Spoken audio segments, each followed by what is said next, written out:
જારક શ્વસન એનો બીજો તબક્કો.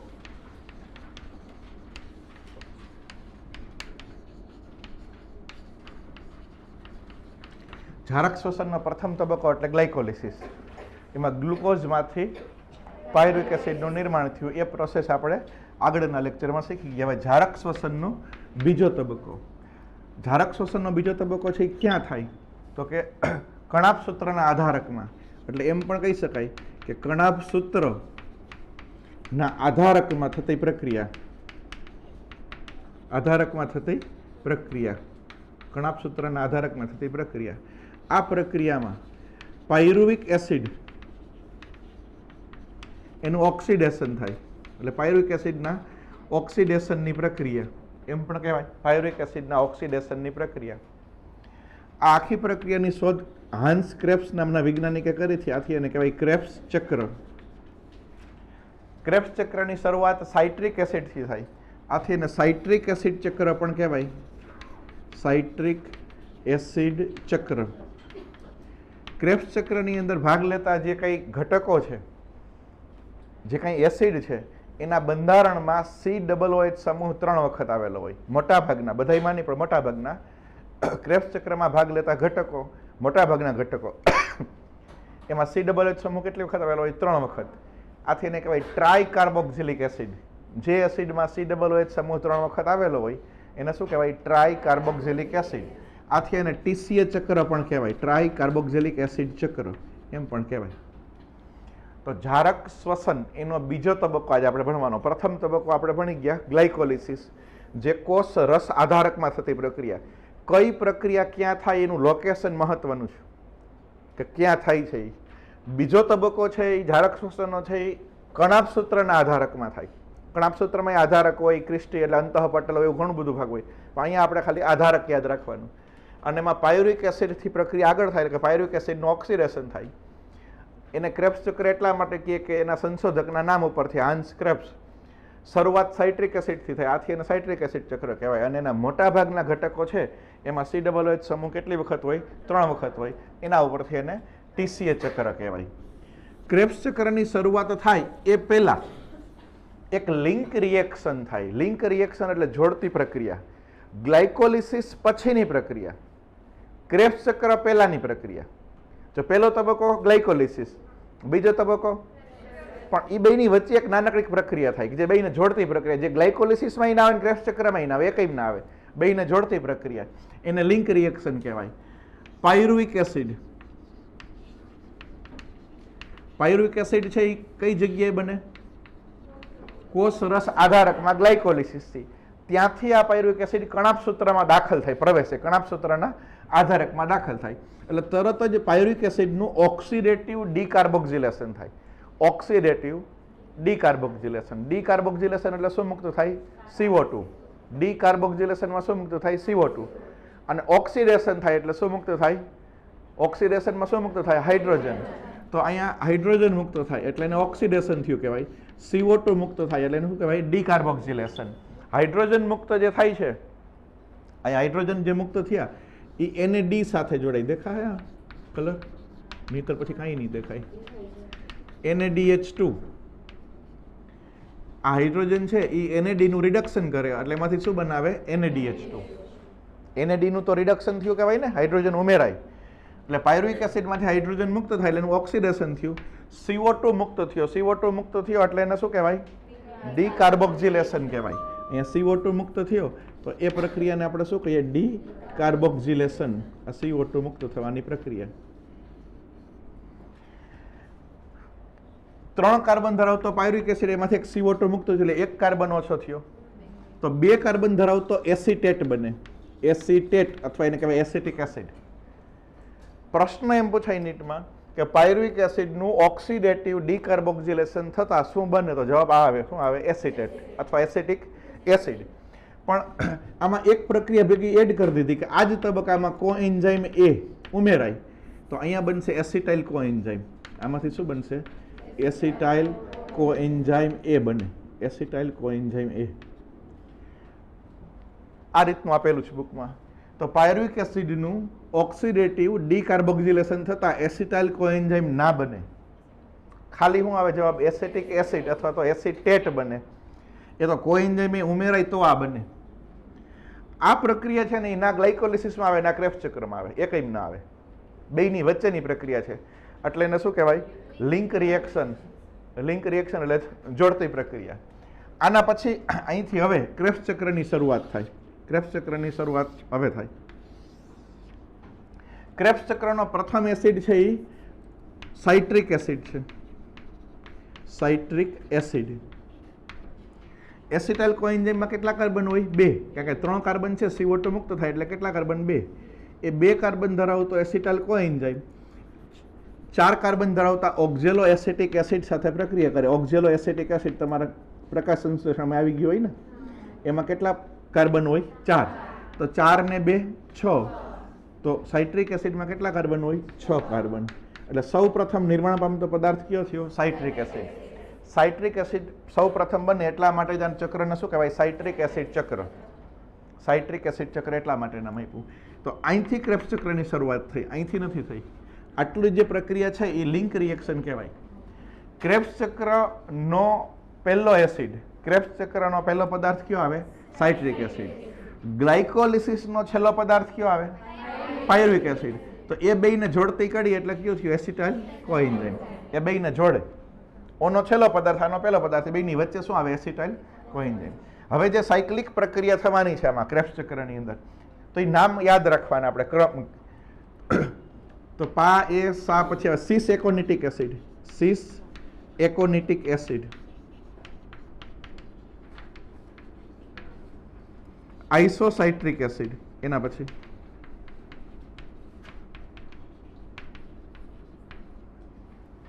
ઓક્ઝેલોસક્સિનિક એસિડ.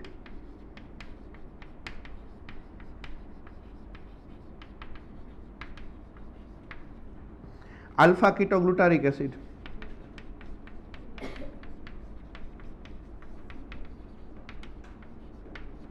પછી હવે સક્સિનાઇલ કોએન્ઝાઇમ.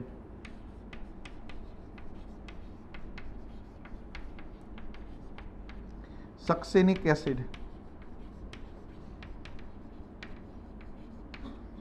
ફ્યુમેરિક એસિડ અને મેલિક એસિડ.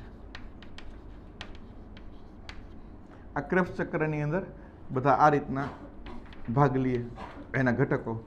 સાઇટ્રિક એસિડ પેલો, એમાંથી બનશે સિસ એકોનિટિક એસિડ, એમાંથી બનશે આઇસોસાઇટ્રિક એસિડ, એમાંથી બનશે ઓક્ઝેલોસક્સિનિક એસિડ, એમાંથી બનશે આલ્ફા કીટોગ્લુટારિક એસિડ, એમાંથી બનશે સક્સિનાઇલ કોએન્ઝાઇમ, એમાંથી બનશે સક્સિનિક એસિડ, એમાંથી ફ્યુમેરિક એસિડ, મેલિક એસિડ અને ઓક્ઝેલો એસિટિક એસિડ સૌથી છેલ્લે એ બને. આખી ચક્રીય પ્રક્રિયા છે. યાદ રાખવા માટે ટ્રીક બનાવી લેવાની. અહીંથી જ યાદ રાખવાનું. ક્રેબ્સ ચક્ર આને કહેવાય. યાદ તો બધું રાખવાનું જ છે. તો પા એ સા સી આ ઓ આ સ 2 વખત સ આવે. આસ ફ્યુમેવો એટલે ફરમાવો. થોડુંક યાદ રહેવું કરવું હોય તો પા એ એટલે પાયે લાગવું, પગે લાગવું એમ. સાસુ, સાસુને પગે જ લાગવું પડે ને, નહીંતર ભૂકા બોલી જાય. તો પાયે લાગવું સાસુ. આવો, તમારી કાંઈ આશા હોય એ ફરમાવો એમ. તમારી કાંઈ આશા હોય પૂરી કરી દઈએ આપણે એમ. સાસુમાં ના બધા અરમાન હોય ને પૂરા કરી દેવાના. તો પાયે સાસુ આવો, આસ ફરમાવો. એટલે પેલા વેલા અક્ષરથી એનો ક્રમ પ્રમાણે યાદ રહી ગયો. ત્યાર પછી આખી પ્રક્રિયામાં CO2 ક્યાં મુક્ત થાય? CO2 કઈ જગ્યાએ મુક્ત થાય? એટલે કે ડીકાર્બોક્સિલેશનની પ્રક્રિયા છે. એ પહેલા આના બધાને આપણે નેમિંગ આપી દઈએ, એટલે કે નામ આપી દઈએ. આને આપણે એ કહીએ, એ. આને બી કહીએ. આ પ્રથમ એસિડ, આ બીજો ક્રમ, ત્રીજો, ચોથો, 5, આને 6 નંબર આપીએ, આને 7 નંબર આપીએ, 8, 9 અને 10. આ ખાલી યાદ રાખવા માટે.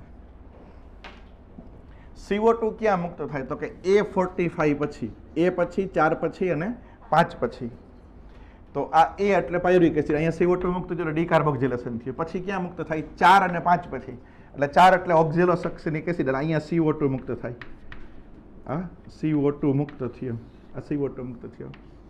અહીંયા CO2 મુક્ત થયો. અહીંયા CO2 મુક્ત થાય 5 પછી. CO2 મુક્ત થાય એટલે કઈ પ્રક્રિયા કહેવાય? ડીકાર્બોક્સિલેશન. અહીંયા 3 કાર્બન હતા, ડીકાર્બોક્સિલેશન થયું એટલે કેટલા થયા? આમાં 2 કાર્બન. પછી 2 ને 4 6. સાઇટ્રિક એસિડમાં કેટલા કાર્બન છે? 6. સિસ એકોનિક એસિડમાં 6 કાર્બન. આઇસોસાઇટ્રિક એસિડમાં કેટલા કાર્બન? 6 કાર્બન. પછી ઓક્ઝેલો સક્સિનિક એસિડમાં કેટલા કાર્બન? 6 કાર્બન. હવે અહીંયા CO2 મુક્ત થયો તો આમાં કેટલા કાર્બન થઈ જાય? 5 કાર્બન ધરાવતો પદાર્થ થઈ ગયો. CO2 મુક્ત થયો એટલે આમાં કેટલા કાર્બન થઈ ગયા? 4 કાર્બન. તો આ બધામાં કેટલા કાર્બન હોય? 4 કાર્બન. 4 કાર્બન, 4 કાર્બન અને 4 કાર્બન. આખી પ્રક્રિયામાં 5 કાર્બન ધરાવતો એક જ પદાર્થ આવે. કયો? Alpha ketoglutaric acid. Alpha ketoglutaric acid, એમાં 5 કાર્બન હોય. એની ઉપર બધા 6 કાર્બન, આ બાજુ 4 કાર્બન. હાઇડ્રોજન એટલે ક્યાં મુક્ત થાય? H+ ક્યાં મુક્ત થાય? એટલે કે ઓક્સિડેશનની પ્રક્રિયા ક્યાં થાય? તો ક્યાં થાય? A 3 5 7 9. 3 ને 2 5 ને 2 7 ને 2 9 એમ યાદ રહી જાય. 3 5 7 9 એટલી જગ્યાએ મુક્ત થાય. એ પછી મુક્ત થયો, પછી ક્યાં મુક્ત થશે? 3 પછી એટલે અહીંયા. એટલે અહીંયા શું બનશે? NAD, એમાંથી NADH2. પછી ક્યાં થાય? 3 પછી 5 એટલે અહીંયા NAD, એમાંથી બનશે NADH2. 5 પછી 7 ને 7 પછી 9. 9 એટલે અહીંયા NADH2. NAD માંથી NADH2. 7 પછી જે હાઇડ્રોજન મુક્ત થાય ને અહીંયા 7 પછી એ FAD સાથે જોડાય એટલે અહીંયા બનશે FAD, એમાંથી બનશે FADH2 બને. એટલે NADH2, FADH2, NADH2, અહીંયા NADH2 અને અહીંયા NADH2. આટલી વખત ઓક્સિડેશન થયું, આટલી જગ્યાએ ઓક્સિડેશન થયું. પાણી ક્યાં મુક્ત થાય? પાણી મુક્ત થવાની પ્રક્રિયા ક્યાં મુક્ત થાય? પાણી B200 દાખલ થાય. પાણી દાખલ ક્યાં થાય? B258. મુક્ત તો ખાલી એક જ જગ્યાએ થાય, એક પછી અહીંયા પાણી મુક્ત થાય. દાખલ ક્યાં થાય? અહીંયા H2O. B પછી 2 પછી અહીંયા દાખલ થાય. 5 પછી એટલે અહીંયા દાખલ થાય અને 8 પછી એટલે અહીંયા પાણીનો અણુ દાખલ થાય. H2O દાખલ ક્યાં થાય? B258. આ ક્રમ યાદ રાખવાનો, એટલે આના ઉપરથી યાદ રહી જાય. અને છેલ્લે ATP ક્યાં બને? તો કે સક્સિનાઇલ કોએન્ઝાઇમ, એમાંથી સક્સિનિક એસિડ બને. સક્સિનાઇલ, સક્સિનિક બે શબ્દ ભળતા આવે તો અહીંયા ATP બને. ADP, એમાંથી ATP. આ આધારક સ્તરે ATP નું નિર્માણ થયું. આ ક્રેબ્સ ચક્રની પ્રક્રિયા પૂર્ણ થઈ ગઈ. આમાંથી સમજવાનું શું? પ્રશ્ન શું પૂછે? કે થિયરી તો પૂછાવાની નથી નીટમાં આમાં કંઈ. તો પહેલી વસ્તુ કે પાયરુવિક એસિડમાંથી એસિટાઇલ કોએન્ઝાઇમ બને. આ પ્રક્રિયા ક્રેબ્સ ચક્રની નથી, એ પૂર્વ પ્રક્રિયા. આ જે છે એ ક્રેબ્સ ચક્રની પ્રક્રિયા છે. ક્રેબ્સ ચક્રની પ્રક્રિયામાં તમને એમ પૂછે કે ક્રેબ્સ ચક્રની પ્રક્રિયામાં ડીકાર્બોક્સિલેશન કેટલી વખત થાય? કેટલી વખત થાય ડીકાર્બોક્સિલેશન? અહીંયા લખેલું છે, જોઈને જવાબ આપવાનો.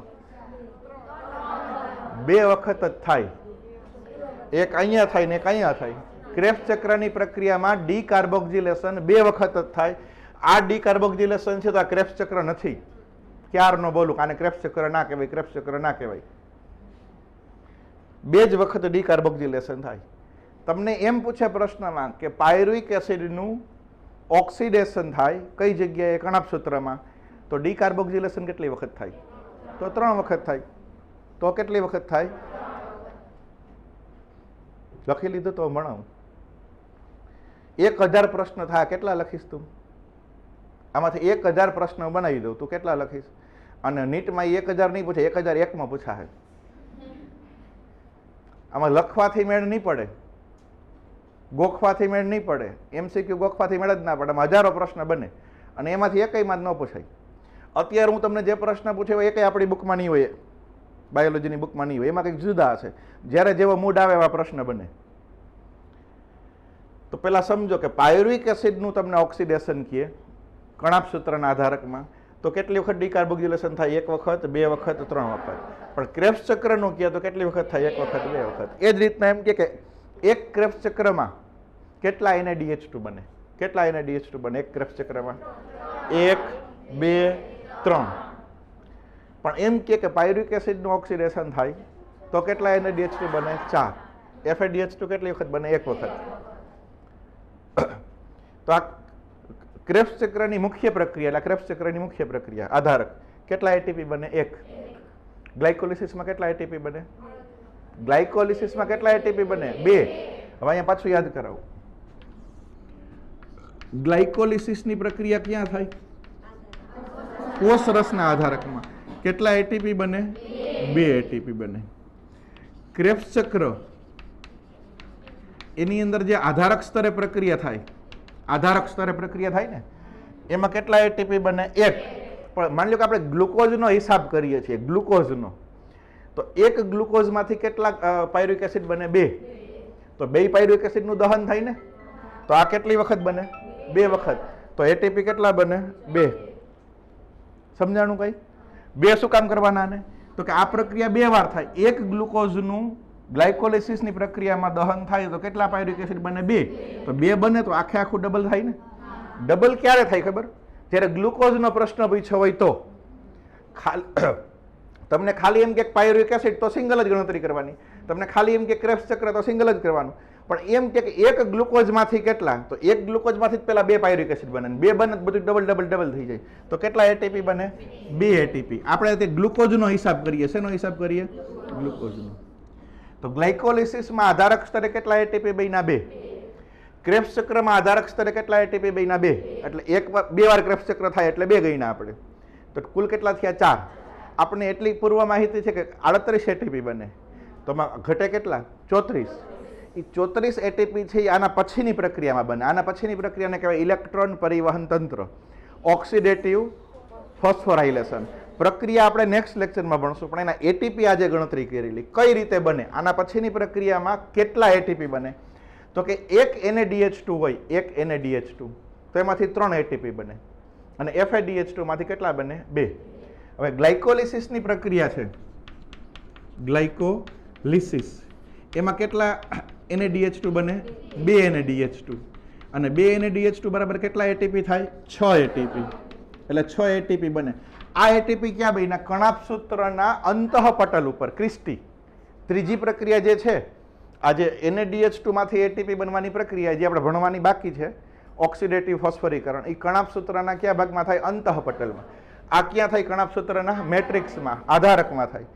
તો ગ્લાયકોલિસિસના 2 NaDH2 જ્યારે કણાભસૂત્રના અંતઃપટલમાં જાય, ઓક્સિજોમ અથવા F1 કણ એવું તમે ભણી ગયા કણાભસૂત્રની રચનામાં, તો એમાંથી કેટલા ATP બને? 1 માંથી 3 એટલે 2 માંથી 6. હવે અહીંયા કેટલા ATP આપણે NaDH2 છે? 1 2 3 4. એટલે આમ 4, પણ આ પ્રક્રિયા 2 વાર થઈ ને, એટલે કેટલા NaDH2? ક્રેબ્સ ચક્ર અને પ્લસ કરવું એટલે એનો મતલબ કે આ ઉપરનું આપણે ગણી લઈએ છીએ પ્લસ, એમ ખાલી ક્રેબ્સ ચક્ર નહીં, ઉપરનું પણ ગણી લ્યો. તો કેટલા ATP, કેટલા NaDH2 બને? 8 NaDH2. તો કેટલા થાય? 24 ATP. આ પણ ક્યાં બન્યા? ઇલેક્ટ્રોન પરિવહન તંત્રમાં. એ ક્રેબ્સ ચક્રમાં ના બન્યા કહેવાય, એ ક્યાં બન્યા? ઇલેક્ટ્રોન પરિવહન તંત્રમાં. FADH2 કેટલા બને? 2. FADH2 2. અને FADH2 માંથી 2 ATP બને. 3 ની બદલે કેટલા બને? 2. તો કેટલા ATP બનશે એમાંથી? 4 ATP એમાંથી બનશે. આનો ટોટલ કરો એટલે કેટલા થઈ ગયા? 34 ATP થઈ ગયા. આ 34 ATP કોના દ્વારા બન્યા? ઇલેક્ટ્રોન ટ્રાન્સપોર્ટ સિસ્ટમ, એટલે કે ઓક્સિડેટિવ ફોસ્ફોરીકરણ અને કણાભસૂત્રના અંતઃપટલ, જેને આપણે શું કહીએ? ક્રિસ્ટી. અને એમાં આવેલા F1 કણ ઉપર બને, એમ પણ કહી શકાય. તો 34 અને 4 38 ATP. એક ગ્લુકોઝનો હિસાબ કર્યો આપણે. એક ગ્લુકોઝનું સંપૂર્ણ દહન, એટલે આપણે કયું શ્વસન કર્યું? જારક શ્વસન, અજારક નહીં, જારક શ્વસન. તો કુલ કેટલા ATP બન્યા? 38. એ 38 ATP 3 જગ્યાએ બને. કોષના આધારકમાં બને, કણાભસૂત્રના આધારકમાં બને અને કણાભસૂત્રના અંતઃપટલમાં બને. તો ત્રણેયના ભાગ પાડી દો. કોષના આધારકમાં કેટલા બનશે? 2. કણાભસૂત્રના આધારકમાં કેટલા બને? 2. અને કણાભસૂત્રના અંતઃપટલમાં કેટલા બને? 34. હું જે બોલું ને બધા MCQ છે, જે બોલું ને બધા MCQ. મેં કીધું ને હજારો MCQ બને આમાંથી. તમને એમ પૂછે ગ્લુકોઝના એક અણુનું દહન થતાં કોષ રસ આધારકમાં કેટલા એટીપી બને? 2. 4 ઓપ્શન સેટ કરી દે, જવાબ શું આવે? 2. ગ્લુકોઝના એક અણુનું દહન થતાં કણાભસૂત્રના આધારકમાં કેટલા એટીપી બને? 2. ગ્લુકોઝના એક અણુનું દહન થતાં કણાભસૂત્રના અંતઃપટલમાં કેટલા એટીપી બને? 34 જવાબ આવ્યો. તમને એમ પૂછે કે ગ્લુકોઝના એક અણુનું દહન થતાં કણાભસૂત્રની અંદર કેટલા એટીપી બને? 36. હા, અને કણાભસૂત્રની બહાર કેટલા બને? 2. કણાભસૂત્રની અંદર કેટલા બને? 36. 34 અને ઓલા 2 આધારકમાં કણાભસૂત્રના 34 ને 2 36.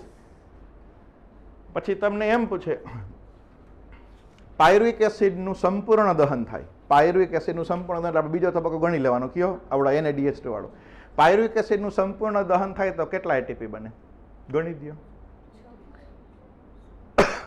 કેટલા એટીપી બને? બોલો મૈત્રી, પ્રશ્ન શું પૂછ્યો એ મને કયો?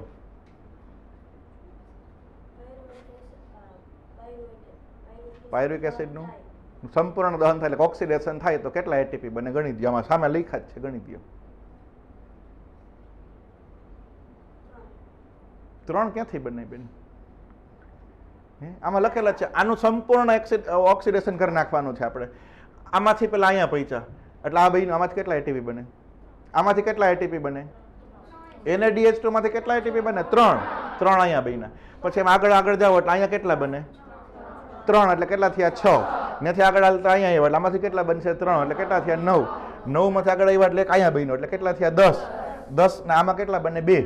10 ને 2 12 ને 3 આમાંથી બને કેટલા થયા? તો આવું ન આવડામાં સામે જોઈ જઈને જવાબ આપવાનો છે. પાયરુવિક એસિડના એક અણુનું સંપૂર્ણ દહન થતા કેટલા એટીપી બને? 15. અચ્છા, આ 15 એટીપી બને એ 15 એટીમાં કણાભસૂત્રના આધારકમાં કેટલા બને? 1. કણાભસૂત્રના આધારકમાં કેટલા બને? 1. બાકીના 14 ક્યાં બને? ઇલેક્ટ્રોન પરિવહન તંત્ર એટલે ક્યાં બને? કણાભસૂત્રના અંતઃપટલમાં. એ 14 ક્યાં? તો કે 3, 3, 6, 3, 9, 9 ને 2 11 ને 3 14. FADH2 NaDH2 એ બધા ક્યાં બને? કણાભસૂત્રના અંતઃપટલમાં બને. તો પાયરુવિક એસિડના એક અણુનું સંપૂર્ણ દહન થતા કુલ કેટલા એટીપી બને? 15. એક જવાબ આવ્યો, MCQ બની ગયો. ફેરવીને એમ પૂછે કે પાયરુવિક એસિડના એક અણુનું સંપૂર્ણ દહન થતા કણાભસૂત્રના આધારકમાં કેટલા બને? 1. તો જવાબ બદલી ગયો. પાયરુવિક એસિડના એક અણુનું સંપૂર્ણ દહન થતા કણાભસૂત્રના અંતઃપટલમાં કેટલા બને? 14. હવે એક ક્રેબ્સ ચક્રમાં આધારક અને અંતઃપટલ બધા થઈને કુલ કેટલા એટીપી નું નિર્માણ થાય? બોલો. ગજેરા ને કેવી સરનેમ? આગળ હા અહીંયા. એક ક્રેબ્સ ચક્રમાં કેટલા એટીપી બને?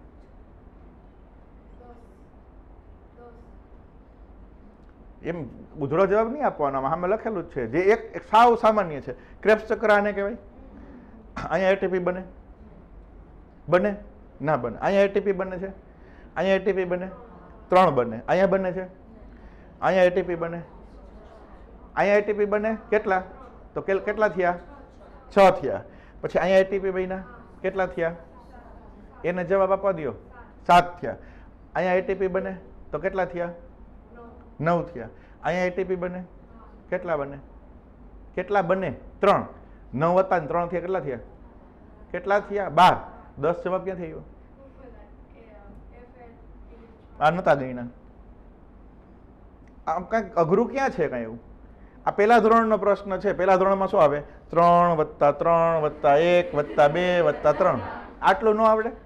બેસો. એક ક્રેબ્સ ચક્રમાં આધારક સ્તરે કેટલા એટીપી બને? એક જ બને. આધારક સ્તરે કે એટલે એક જ આવે. એક ક્રેબ્સ ચક્રમાં આધારક સ્તરે કેટલા એટીપી બને? 1 એટીપી બને. ઘણી રીતે પ્રશ્ન પૂછી શકે. તમને એમ કે સાઇટ્રિક એસિડમાંથી આલ્ફા કીટો ગ્લુટારિક એસિડ બને ત્યારે કેટલા એટીપી બને? સાઇટ્રિક એસિડમાંથી ફ્યુમારિક એસિડ બને ત્યારે કેટલા એટીપી બને? 3 ને 3 6 ને 7 ને 2. એમ નહીં આપું સીધો 6 ને 5 ને ઉધડા કઈ ઉડાડવાનું નથી. જવાબ તમને 4 પ્રક્રિયા આપે. પહેલી પ્રક્રિયા એમ કે પાયરુવિક એસિડમાંથી એસિટલ કોએન્ઝાઇમ માની લ્યો. આ એક પ્રક્રિયા પાયરુવિક એસિડમાંથી એસિટલ કોએન્ઝાઇમ. બીજું એમ કે સક્સિનિક એસિડમાંથી ફ્યુમેરિક એસિડ. સક્સેનિક એસિડમાંથી ફ્યુમેરિક એસિડ. ત્રીજી પ્રક્રિયા એમ કે આલ્ફા કીટોગ્લુટારિક એસિડ એમાંથી સક્સેનિક એસિડ, આલ્ફા કીટોગ્લુટારિક એસિડમાંથી સક્સેનિક એસિડ. અને ચોથી પ્રક્રિયા એમ કે ઓક્ઝેલો સક્સેનિક એસિડમાંથી આલ્ફા કીટોગ્લુટારિક એસિડ. 4 પ્રક્રિયા આપી. આ 4 પ્રક્રિયામાં દરમિયાન બનતા એટીપી ના ચડતા ક્રમમાં ગોઠવો, સિક્વન્સ ગોઠવો. જો આમાંથી 0, આમાં એક એટીપી બનતો જ નથી. પછી આમાંથી મેં આ પૂછ્યું હતું એટલે 3 ને 4 એટીપી બને. પછી આમાંથી આ દરમિયાન 2 એટીપી બને અને આમાંથી આ દરમિયાન 3 એટીપી બને. એટલે એકમાં 3 એટીપી, એકમાં 2, એકમાં 4 અને એકમાં 0. તો ચડતો ક્રમ ઉતરતો ક્રમ એવું પૂછી શકાય.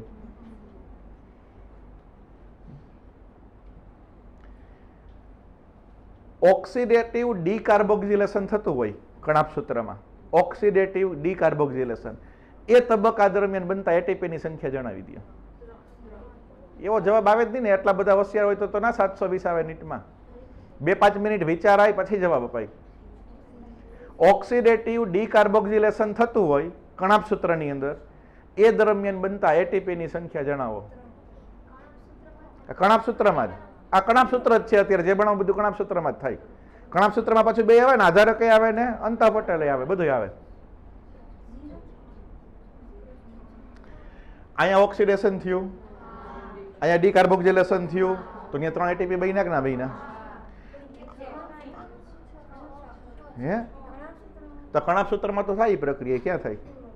આ બોર્ડમાં જે કંઈ લખ્યું બધું કણાભસૂત્ર જ છે આખે આખું, બરાબર. પછી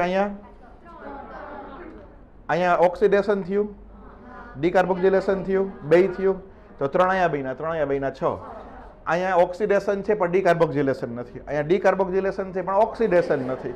એ અહીંયા ક્યાંય ડીકાર્બોક્સિલેશન નથી, એટલે ખાલી આ અને આ 2 જ તબક્કામાં આવે, તો 6 એટીપી આવે.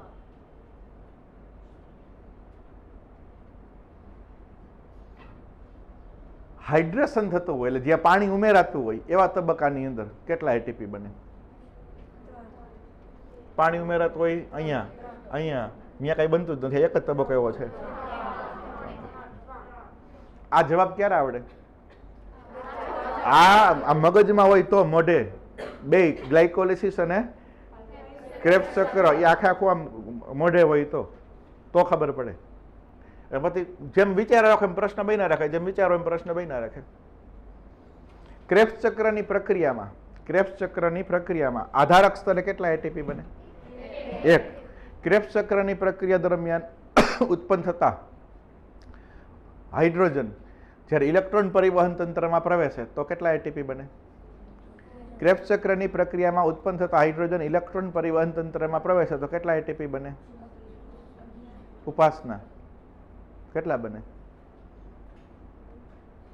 ક્રેબ્સ ચક્ર કોને કહેવાય? પેલા એ કયો મને આમાં, ક્રેબ્સ ચક્ર કોને કહેવાય? આટલાને કે આખા લખ્યું એને?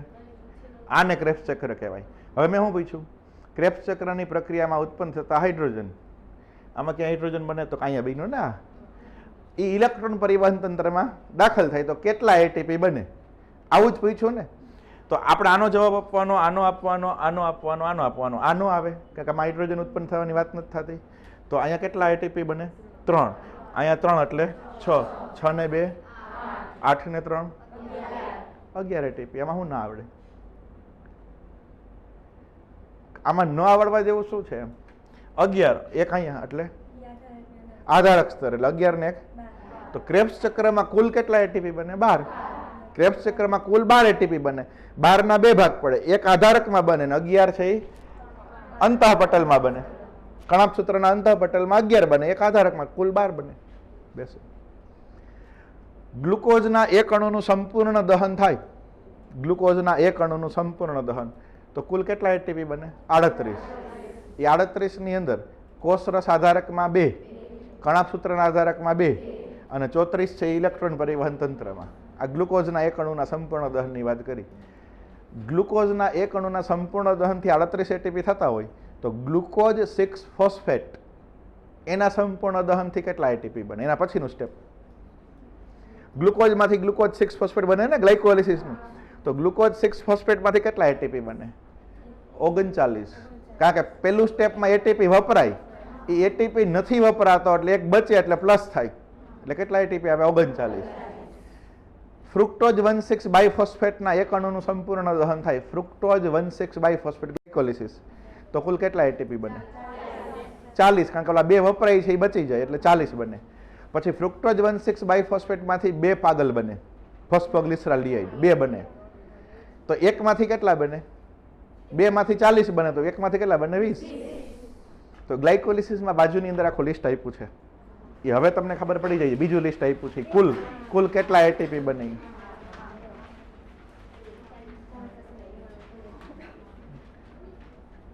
પાયરુવિક એસિડના એક અણુનું સંપૂર્ણ દહન થાય, પાયરુવિક એસિડના એક અણુનું સંપૂર્ણ દહન થાય તો કુલ કેટલા એટીપી બને?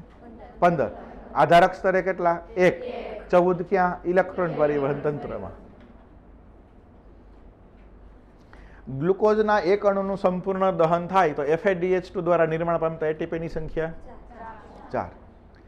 ગ્લુકોઝના એક અણુનું સંપૂર્ણ દહન થાય તો NADH2 દ્વારા નિર્માણ પામતા એટીપીની સંખ્યા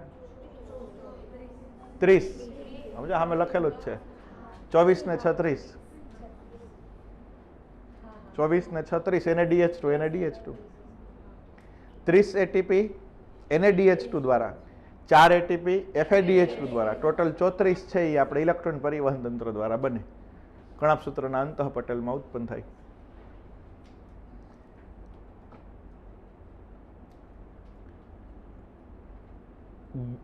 ગ્લુકોઝના એક અણુનું સંપૂર્ણ દહન થાય તો કોષ રસમાં કેટલા એટીપી બને?